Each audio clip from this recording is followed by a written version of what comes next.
Chapter 11. Writing a Research Proposal in Psychology. Introduction. As part of the requirements for the award of a degree or certificate in psychology, it is mandatory that students write a thesis. In writing a thesis, it is imperative that students write a proposal.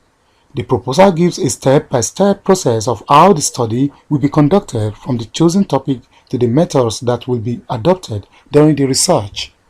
This process actually involves relevant areas apart from the analysis and explanation of the result that will be generated during the conduct of the research.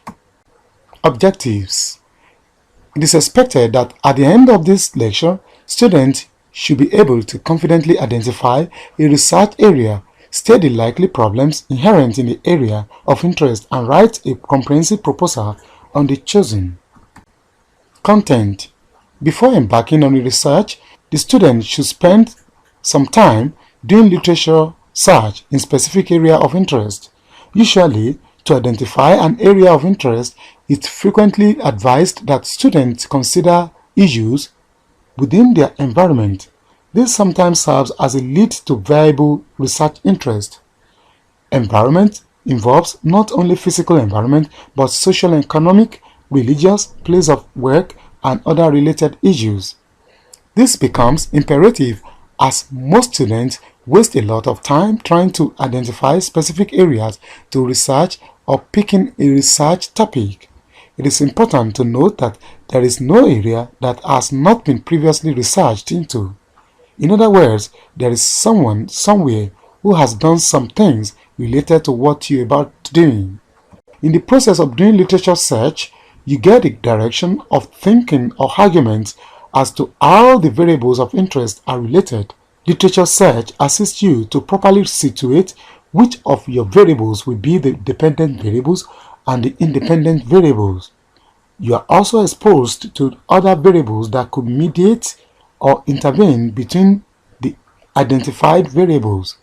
It is through the literature that you can generate research problems or form your conceptual relationship with which you can go to the field. Literature review helps to critically examine past works that are relevant to the subject area of interest.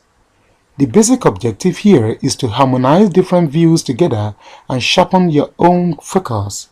In the process of literature search, the researcher is exposed to the theories that explain events as they are or should be. Other things to consider during literature search are to consider areas that are similar to the area of interest. It is often a good idea to think all the alternative search terms you could use. For example, if you want to find out what literature there is on people over the age of 65 years with depression, you could use the following: other adults and mental health difficulties, old people with depression and anxiety, aging and mental health, age and depression, anxiety. By exploring several different search terms, you can ensure that you have performed a full and wide search of your subject. Another important area in the conduct of research is identifying problem areas, which is otherwise called the statement of research problems. This leads us to the statement of research questions. It is this aspect to indicate the contribution of the researcher to existing literature in the specific area. The key to thinking of a good research question is reading. By reading and understanding the research area, you will soon begin to identify gaps in the research. These gaps may be areas that have not had much work done on them. So, using the previous example, an area that might be under-researched may be anxiety and depression in older adults living in care homes, for example. Once gaps have been identified, you can perform another literature search to see how much material there is in this area, and hopefully you will have a much clearer idea of your question. This will also assist you to adequately state the goal of the research and other specific objectives. A clear understanding of the specific objectives helps the researcher state meaningful hypotheses that stems from a properly literature in the research area. Once you have decided on a question, you will need to start thinking of how to investigate it. You will need to think about the following points. What will your method be? This also involves the design of the study. How many participants will you use? What measures, scales of measurement will you use? What will the inclusion and exclusion criteria be for participants? Will the data be analyzed using quantitative or qualitative methods? Ethical considerations. As part of a robust proposal, relevant theories to be used in the study must also be stated, coupled with the statistical analysis that will be used to analyze that hypothesis generated in the research. In this lecture, you have learned about the various steps involved in research proposal writing. Among the areas considered includes the process involved in the choosing of topics or research area.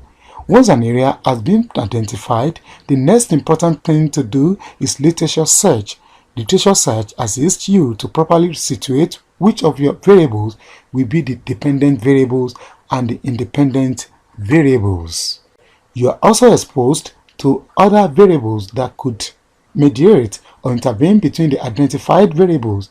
It is through the literature that you can generate research problems or form your conceptual relationship with which you can go to the field. Another important area in the conduct of research is identifying problem areas, which is otherwise called the statement of research problems. This leads us to the statement of research questions. Other aspects to consider in a research proposal include the methods, the participants' skills, methods to adopt for the data analysis. This is the end of PSY 484. Thanks for listening.